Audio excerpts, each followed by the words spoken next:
नमस्कार साथियों, कस्तूरी देवी कॉलेज की ऑनलाइन क्लासों में आपका हार्दिक स्वागत है। आज हम राष्ट्रपति के बारे में चर्चा फिर से करेंगे, जो हमारी पिछली कक्षाओं में शेष रह गया था। हमने अब तक राष्ट्रपति के संदर्भ में आर्टिकलों के बारे में बात की कि राष्ट्रपति हमारा सर्वोच्च सेनापति होता है, प्रथम नागरिक होता है। राष्ट्रपति की निर्वाचन प्रणाली के बारे में हमने बात की। राष्ट्रपति की योग्यता के संदर्भ में हमने बात की। राष्ट्रपति की योग्यता के अलावा हमने राष्ट्रपति के शर्तों के बारे में बात की। इसके अलावा हमने राष्ट्रपति के कार्यकाल के बारे में चर्चा की कि सामान्यतः 5 वर्ष का कार्यकाल होता है और पुनर्निर्वाचित होने की योग्यता रखता है। इन सभी के बारे में हमने विस्तृत चर्चा पिछली 2 कक्षाओं में कर चुके हैं। आज हमारी तीसरी कक्षा है राष्ट्रपति के संदर्भ में। ये BA सेकेंड ईयर में पॉलिटिकल साइंस का सेकंड पेपर है। तो हम बात करेंगे राष्ट्रपति की सामान्यकालीन शक्तियाँ और आपातकालीन शक्तियाँ के संदर्भ में। अब तक हम चर्चा कर चुके हैं सामान्यकालीन शक्तियों में कार्यपालिका व प्रशासक संबंधी शक्तियों के संबंध में। हमने पहले आपको बताया था कि कार्यपालिका के संदर्भ में जो भी शक्तियाँ प्रदान की गई है राष्ट्रपति को, उन सभी के बारे में हमने विस्तृत चर्चा की। कहाँ पर?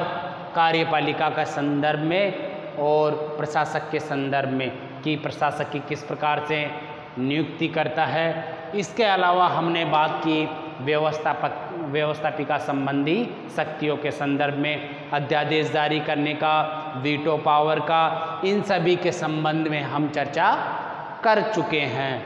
अब हम बात करेंगे वित्तीय शक्ति के संदर्भ में।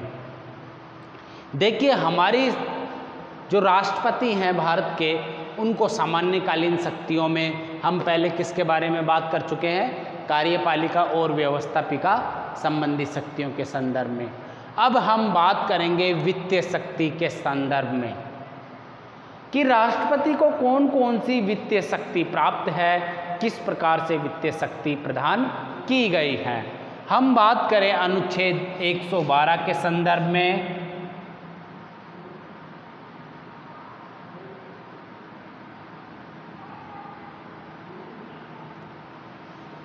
अनुच्छेद 112 के तहत राष्ट्रपति को यह वित्तीय शक्ति प्रदान की गई है कि जो भी धन विधेयक हो, अनुदान हो, वित्तीय विधेयक हो, वो सबसे पहले पूर्व अनुमति किससे ली जाती है? राष्ट्रपति से। यानी कि राष्ट्रपति की अनुमति के बाद ही धन विधेयक को कहाँ पे रखा जाता है? लोकसभा में। तो हम ये कह सकते हैं कि बिना राष्ट्रपति की अनुमति के बिना धन विधेयक को कहाँ पे नहीं रखा जा सकता? लोकसभा में। इसीलिए यहाँ पर ये कहा जा सकता है कि राष्ट्रपति शक्ति धन विधेयक में भी पावरफुल है, यानी कि शक्ति प्रदान की गई है। जो भी धन विधेयक व वित्तीय विधेयक संसद में रखा जाता है वित्त मंत्री के द्वारा, वो राष्ट्रपति के नाम से रखा जाता है। किसके नाम से रखा जाता है? राष्ट्रपति के नाम से रखा जाता है। इसलिए शक्ति किसको प्रदान है? राष्ट्रपति को। आपने सुना होगा कि अनुच्छेद 280 के तहत एक वित्त आयोग की स्थापना की जाती है।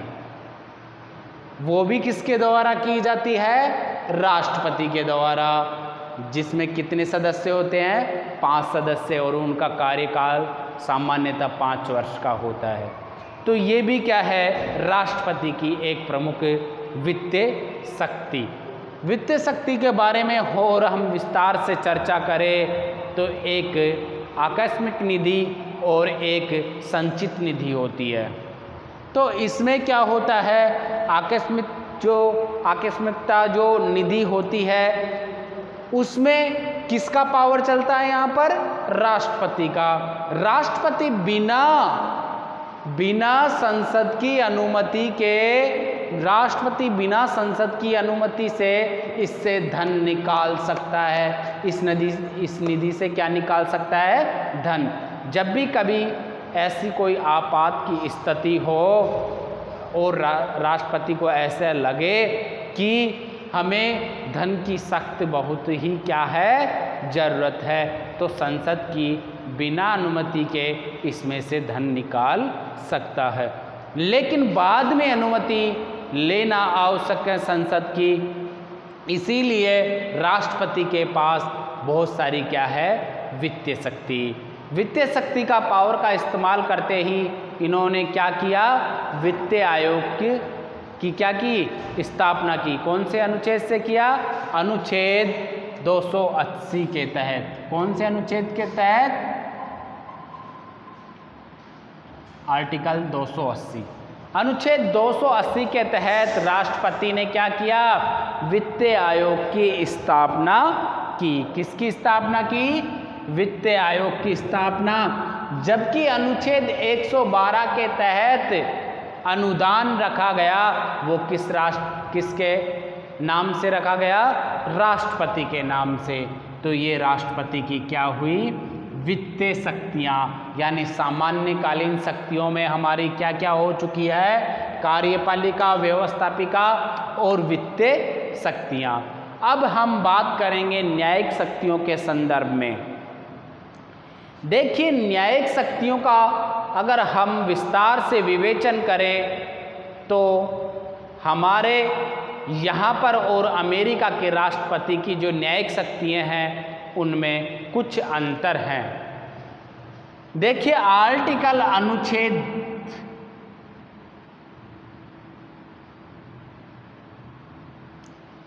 यहाँ पर हमारे जो न्यायिक शक्ति प्रदान की गई है, क्षमा करने की शक्ति प्रदान की गई है राष्ट्रपति को, वो कौन से अनुच्छेद के तहत की गई है? अनुच्छेद 72 के तहत। जबकि अमेरिका का राष्ट्रपति, कहाँ का राष्ट्रपति? अमेरिका का।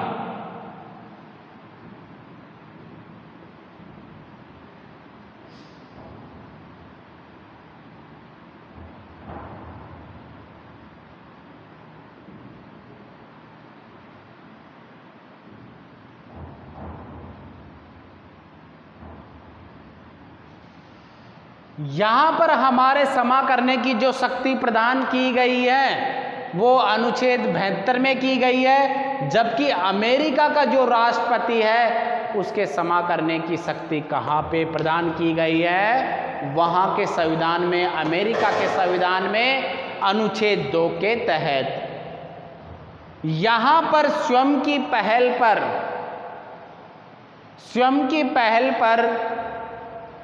राष्ट्रपति क्षमा नहीं कर सकता। जबकि यहाँ पर अमेरिका में राष्ट्रपति स्वयं की पहल पर क्या कर सकता है? क्षमा कर सकता है। क्योंकि यहाँ पर सलाह लेनी पड़ती है किसकी? मंत्रिमंडल की। मंत्री परिषद जब जैसे सलाह देता है राष्ट्रपति को, वैसे ही राष्ट्रपति क्या करता है? क्षमा करने का कार्य करता है। यहाँ पर दया याचिका की सुनवाई करते हुए राष्ट्रपति उस व्यक्ति की सजा को कम भी कर सकता है या माफ़ भी कर सकता है, बिल्कुल क्षमा कर सकता है। यह कौन से आर्टिकल के तहत? अनुच्छेद 72 के तहत। लेकिन यहाँ पे चर्चा और सलाह लेना बहुत ही आवश्यक है। किसकी? मंत्रिपरिषद की। मंत्रिपरिषद की यहाँ पर सलाह लेना बहुत ही आवश्यक है। जबकि यहाँ पर अध्यक्षात्मक प्रणाली होने के कारण यहाँ पर किसी भी मंत्री की सलाह लेना आवश्यक नहीं होता। यहाँ पर अध्यक्षात्मक प्रणाली होने के कारण राष्ट्रपति ही वास्तविक और सर्वोच्च होता है। जबकि यहाँ पर वास्तविक नहीं होने के कारण मंत्री परिषद से सलाह ली जाती है, उसके बाद में ही क्या किया जाता है? निर्णय किया जाता है भारत में। क्योंकि यहाँ पर अपने भारत में क्या है? संसदात्मक शासन प्रणाली, जो कहाँ से ली गई है? ब्रिटेन से। कहाँ से ली गई है? ब्रिटेन से। इसी के कारण यहाँ पर सजा को कम करने के लिए या सजा को माफ करने के लिए किसकी आवश्यकता पड़ती है? मंत्रिमंडल के परामर्श की। तो हम बात करें अनुच्छेद 72 के तहत राष्ट्रपति को कुछ शक्तियाँ प्रदान की गई है। देखिए राष्ट्रपति को क्या शक्ति प्रदान की गई है कि चाहे वो सैनिक न्यायालय का मामला हो, चाहे वो सैनिक न्यायालय का मामला हो या संघ सूची का विषय, हमारे यहाँ पर 3 भागों में डिवाइड किया गया है विषयों को। अर्थात विषय का मतलब होता है कार्य। राज्य के कुछ शक्तियाँ प्रदान की गई है, समवर्ती सूची में कुछ अलग स्थानीय, और जबकि संघ सूची में सेंटर को, गवर्नमेंट को कुछ शक्तियाँ प्रदान की गई। तो यहाँ पर संघ सूची पर राष्ट्रपति क्या कर सकता है? क्षमा प्रदान कर सकता है। क्या कर सकता है? क्षमा प्रदान कर सकता है। कहाँ पर कर सकता है? न्यायिक शक्ति, यानी अनुच्छेद 72 के तहत राष्ट्रपति सैनिक न्यायालय हो और चाहे संघ सूची का विषय हो, उस पर क्षमा कर सकता है। लेकिन समवर्ती सूची हो या राज्य सूची हो, उस पर जब तक संसद कानून ये नहीं बनाती कि केंद्र सरकार उस पर क्या कर सकती है? कानून बना सकती है, तब तक राष्ट्रपति क्या नहीं कर सकता? उन विषयों पर क्षमा नहीं कर सकता, क्योंकि यह आवश्यक है। राज्य हमारे यहाँ पर संघात्मक व्यवस्था होने के कारण उनको भी शक्ति प्रदान की गई है, राज्यों को भी। इसीलिए क्या कहा गया है कि संसद द्वारा पहले कानून का निर्माण किया जाएगा राज्य सूची के विषय पर, फिर उसके बाद में राष्ट्रपति उस पर क्या कर सकता है? क्षमा कर सकता है या दंड से मुक्त कर सकता है। ठीक है, हम बात करें, ये हुई हमारी कंप्लीट क्या? सामान्य शक्तियाँ। सामान्य शक्तियाँ समाप्त होने के बाद में हम आगे विस्तृत चर्चा करते हैं किसके संदर्भ में? आपातकालीन शक्तियों के संदर्भ में। देखिए हमारे यहाँ पर राष्ट्रपति को संविधान के अनुसार 3 प्रकार की आपातकालीन शक्तियाँ प्रदान की गई है। अनुच्छेद 352 के तहत राष्ट्रीय आपात, अनुच्छेद 356 के तहत राष्ट्रपति शासन और अनुच्छेद 360 के तहत वित्तीय संकट की तीनों शक्तियाँ प्रदान की गई है। जबकि हम बात करें प्रथम आपातकालीन शक्ति के संदर्भ में, तो पहली हमारी होगी युद्ध व बाह्य आक्रमण या सशस्त्र विद्रोह की स्थिति। यहाँ पर जो ये सशस्त्र विद्रोह है, ये शब्द पहले नहीं था। ये 44वें संविधान संशोधन के तहत 44वें संविधान संशोधन के तहत 1978 में जोड़ा गया ये शब्द। पहले यहाँ पर अशांति शब्द था, लेकिन 44वें संविधान संशोधन 1978 के तहत ये शब्द हमारे आर्टिकल 352 में जोड़ा गया। जब हमारे राष्ट्र पर संकट की घड़ी हो, मान लीजिए कोई बाह्य देश जैसे चीन, पाकिस्तान, किसी ने भी भारत पे आक्रमण कर दिया, ऐसी स्थिति में भारत में क्या हो जाएगा? राष्ट्रीय आपात की घोषणा हो जाएगी। यानी अपने राष्ट्र पे, अपने देश पे क्या हो गया? संकट आ गया, इसलिए आपात की घोषणा की जा सकती है। कौन करेगा ये घोषणा? ये घोषणा करेगा राष्ट्रपति। कौन करेगा घोषणा? राष्ट्रपति। यानी अनुच्छेद 352 के तहत युद्ध की स्थिति में युद्ध की स्थिति में या बाह्य आक्रमण या सशस्त्र विद्रोह की स्थिति में क्या होगा? 352 यानी राष्ट्रीय आपात की घोषणा कर सकता है। हम बात करें इसके संदर्भ में, युद्ध के संदर्भ में या सशस्त्र विद्रोह के संदर्भ में, तो यहाँ पर स्थिति ये होती है, राष्ट्रपति घोषणा करेगा ना, तो घोषणा करने के 1 माह के अंदर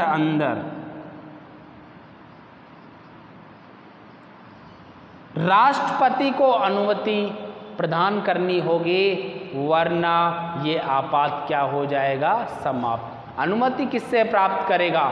संसद से। तो कल हम इसी संदर्भ में चर्चा करेंगे, राष्ट्रपति के आपातकालीन तीनों शक्तियों के संदर्भ में। और इसके अलावा हम बात करते हैं युद्ध व सशस्त्र विद्रोह, यानी कि 1 माह के अंदर क्या होता है? अनुमति प्रदान करनी बहुत ही क्या होती है? आवश्यक होती है, क्योंकि संसद से अगर अनुमति प्रदान नहीं करता, संसद से अगर राष्ट्रपति अनुमति प्रदान नहीं करता तो क्या हो जाएगा? तो राष्ट्रीय आपात समाप्त हो जाएगा। देखिए, राष्ट्रीय आपात लागू करने के लिए क्या प्रक्रिया रहेगी संसद में? पहली कंडीशन तो ये रहेगी कि राष्ट्रीय आपात लागू करने 1 माह के अंदर करना होता है। दूसरी कंडीशन, दूसरी विशेषता ये रहेगी कि बहुमत, कुल बहुमत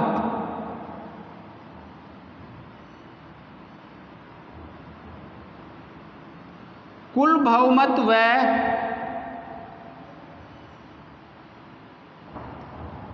उपस्थित मतदान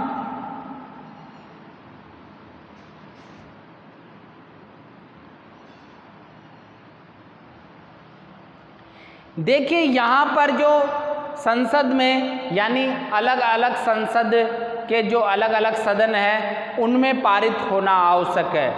पारित होना आवश्यक है। इसके अलावा कुल बहुमत से, यानी कुल का जो सदन की कुल संख्या है उसका तो बहुमत हो, और उपस्थित मतदान का 2/3 पक्ष में हो, तभी क्या लागू किया जाएगा? राष्ट्रपति शासन लागू किया जाएगा।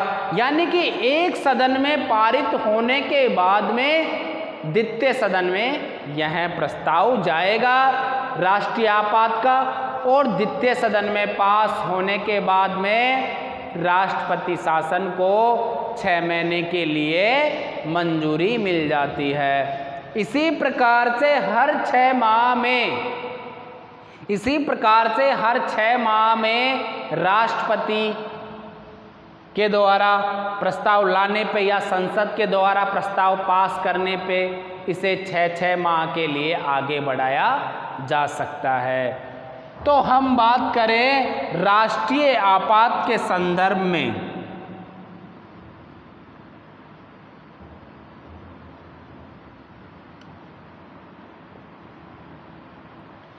देखिए, राष्ट्रीय आपात में पहले अशांति शब्द था, लेकिन 44वें संविधान संशोधन के तहत उसे हटा करके सशस्त्र विद्रोह कर दिया गया।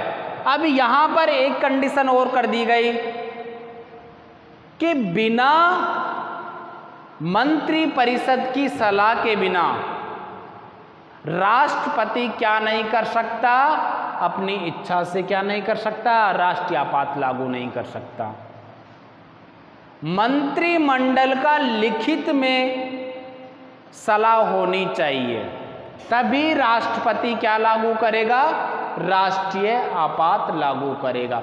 44वें संविधान संशोधन के तहत ये कहा गया है कि मंत्रिमंडल के द्वारा जब लिखित रूप में सलाह दी जाएगी, उसी के बाद क्या किया जाएगा? राष्ट्रपति द्वारा राष्ट्रीय आपात की घोषणा की जाएगी। केवल अनुच्छेद 352 में ही मंत्रिमंडल शब्द का प्रयोग किया गया है पूरे संविधान में। कंप्लीट जो संविधान है उसमें मंत्रिमंडल शब्द का प्रयोग कहाँ पे किया गया है? केवल अनुच्छेद 352 में, और वो भी कब किया गया है? 44वें संविधान संशोधन के बाद में। अब हम बात करते हैं कि भारत में ऐसी कब कब स्थिति आई कि अनुच्छेद 352 को लागू किया गया। अनुच्छेद 352 को लागू किया गया, ये कब कब ऐसी स्थिति बनी, राष्ट्रीय आपात की स्थिति बनी। देखिए,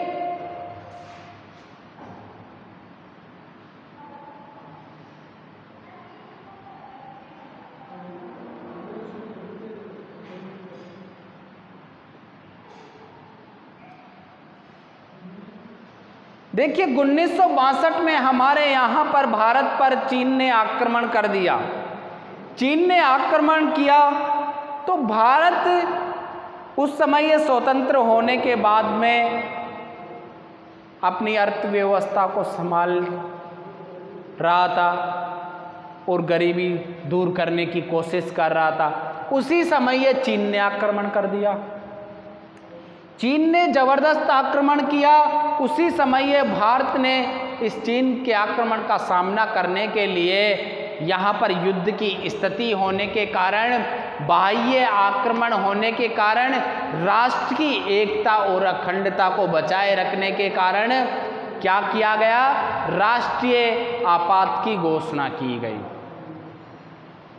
जब जब राष्ट्रीय आपात की घोषणा की जाती है तब तब सारा भारत एक हो जाता है। सभी भारतीय नागरिक सिर्फ राष्ट्रीय भावना से ओतप्रोत हो जाते हैं। यहाँ पर राष्ट्रवाद की नींव प्रारंभ से ही थी। इस वजह से सभी राष्ट्र प्रेमी इसका आक्रमण का सामना करने के लिए क्या करते हैं? भारत में राष्ट्रीय आपात की घोषणा कब की गई? 1962 में। इसके अलावा हम बात करें तो 1971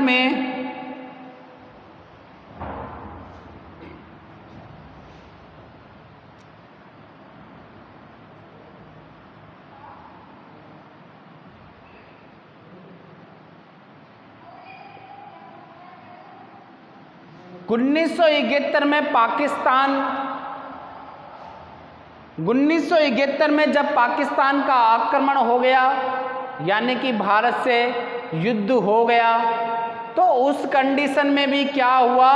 भारत में यहाँ पर राष्ट्रीय आपात की घोषणा कर दी गई।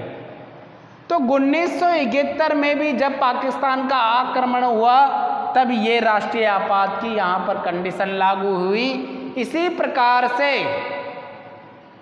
1975 के संदर्भ में हम बात करें तब अशांति के कारण यहाँ पर राष्ट्रीय आपात की घोषणा की गई।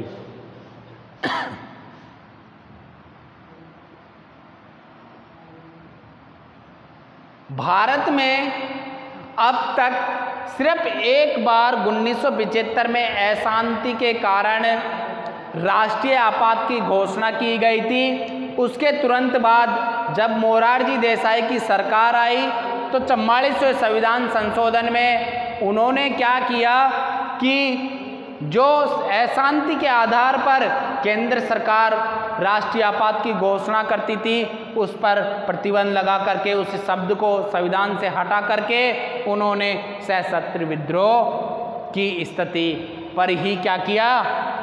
क्या लगाना चाहिए फिर? राष्ट्रीय आपात। क्योंकि अशांति होने पर क्या नहीं कर सकते? राष्ट्रीय आपात की घोषणा नहीं कर सकते। ये मोरारजी देसाई सरकार का मानना था और इस प्रकार से हमने राष्ट्रपति शासन के संदर्भ में पढ़ा। तो देखिए, राष्ट्रपति शासन के संदर्भ में पढ़े हम बात करें तो सबसे पहले हमने बात की कि राष्ट्रपति शासन कब लागू। आपातकालीन शक्तियाँ ये तीनों। पहली बात करें हम तो राष्ट्रीय आपात कैसे लागू होगा? युद्ध की स्थिति में, बाह्य आक्रमण के समय, सशस्त्र विद्रोह की स्थिति में, इन्हीं कंडीशनों में क्या हो सकता है? क्या हो सकता है? राष्ट्रीय आपात की घोषणा की जा सकती है। राष्ट्रीय आपात की घोषणा कौन करेगा? राष्ट्रपति करेगा। लोकसभा हो या राज्यसभा, दोनों में अलग अलग क्या किया जाएगा? पारित किया जाएगा। तभी 1 माह से अधिक क्या होगा? राष्ट्रीय आपात होगा। जबकि पारित किस प्रकार किया जाए? कुल का बहुमत, सदन का कुल संख्या का बहुमत व उपस्थित मतदान का 2/3 भाग। कुल का बहुमत का अर्थ समझिए। कुल का बहुमत हुआ, जैसे 100 की संख्या है तो 100 में 51 कुल का बहुमत हो गया। 2/3 जो उपस्थित होते हैं उनका 2/3 क्या हुआ? 2/3 उपस्थित का पक्ष में मतदान होगा, तभी राष्ट्रीय आपात की घोषणा की जाएगी। लेकिन ये कंडीशन दोनों सदनों में अलग अलग होनी चाहिए। अगर मान लीजिए उस समय लोकसभा भंग है तो राज्यसभा में भी पारित करके इसे 6 माह के लिए बढ़ाया जा सकता है। लेकिन अगर लोकसभा का गठन हो जाता है तो गठन होने से 1 माह के अंदर अंदर क्या करना पड़ेगा? 1 माह के अंदर अंदर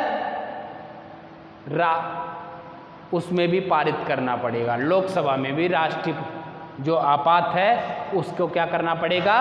पारित करना पड़ेगा। यह बहुत ही आवश्यक हो जाता है लोकसभा में, क्योंकि लोकसभा क्या है? जनता का सदन रह गया, इसीलिए दोनों सदनों में पारित होना आवश्यक है। लेकिन अगर लोकसभा नहीं रहती, भंग हो रखी होती है, तो राज्यसभा से भी बढ़ाया जा सकता है। लेकिन अगर लोकसभा का गठन हो जाता है उस समय तो गठन होने के 1 माह के अंदर अंदर क्या लेनी पड़ती है? अनुमति लेनी पड़ती है। तो इस प्रकार से हमने आज अनुच्छेद 52 के संबंध में पढ़ा कि इसमें मंत्रिमंडल शब्द का सबसे पहली बार प्रयोग किया गया। राष्ट्रीय आपात कब होगा? युद्ध व बाह्य आक्रमण के समय। तो अब इसके बाद में हम पढ़ेंगे राज्यों का संवैधानिक तंत्र विफल होने पर। राज्यों का संवैधानिक तंत्र विफल होने पर अनुच्छेद 352 का प्रयोग किया जाता है। देखिए, भारत में बहुत बार, लगभग 100 से अधिक बार, भारत में लगभग 100 से अधिक बार अनुच्छेद 356 का प्रयोग किया गया है। आर्टिकल 356 का प्रयोग भारत में लगभग 100 से अधिक बार प्रयोग किया गया। क्यों किया गया है?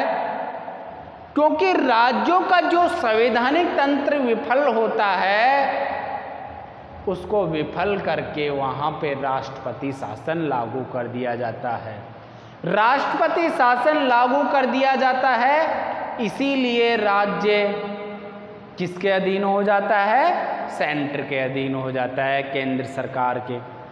तो केंद्र सरकार कई बार अपना फायदा उठाने के लिए जब विपक्ष की सरकार होती है राज्यों में, तो उसको गिराने के लिए इसका कई बार दुरुपयोग किया।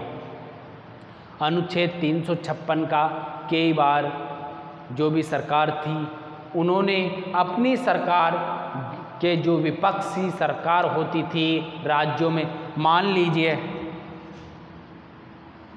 ये भारत है, यहाँ पे केंद्र सरकार, ये राज्य हैं, ठीक है, दिल्ली है यहाँ पे सेंटर में बैठे दिल्ली में कांग्रेस हो चाहे बीजेपी, कोई सी भी सरकार हो, तो यहाँ पर जिसके पास सत्ता है वो क्या करती है, जो विपक्ष की होती है ना, विपक्ष पार्टी की जो सरकार होती है उसको गिराने की कोशिश करती है, उसको मिटाने की कोशिश करती है। वो करती है कि यहाँ पर भी हमारी ही सरकार बने, यहाँ पर भी क्या बने, हमारी ही सरकार बने। ये सोचते हुए उन्होंने 356 का क्या किया, बार बार दुरुपयोग किया, यहाँ पे राष्ट्रपति शासन लगाया। जबकि सुप्रीम कोर्ट ने कई बार ऐसा आदेश दिया कि 356 को आर्टिकल को अंतिम रूप से लागू किया जाए, अंतिम रूप से 356 को लागू किया जाए, ना कि इसको प्रारंभिक रूप से लागू किया जाए। तो इस प्रकार से हम कह सकते हैं कि राज्यों का जो संवैधानिक तंत्र विफल होता है उसमें केंद्र सरकार का भी रोल होता है। केंद्र सरकार विपक्ष की सरकार को गिराने की बहुत बार क्या करती है, कोशिश करती है। तो इस प्रकार इस शासन को अनुच्छेद 356 के तहत जो शासन आपात की स्थिति होती है उसे राष्ट्रपति शासन कहा जाता है। क्या कहा जाता है, राष्ट्रपति शासन। जब 356 आर्टिकल अनुच्छेद का प्रयोग किया जाता है तब आपात की जो घोषणा की जाती है उसे क्या कहा जाता है, राष्ट्रपति शासन। हमारे यहाँ पे राजस्थान में भी चार बार राष्ट्रपति शासन की घोषणा हो चुकी है, 4 बार लागू हो चुका है। तो इस प्रकार से 100 से अधिक बार क्या किया गया है, राष्ट्रपति शासन का प्रयोग किया गया है। तो अब हम कल चर्चा करेंगे अनुच्छेद 356 के बारे में और भी विस्तृत और वित्तीय संकट के बारे में।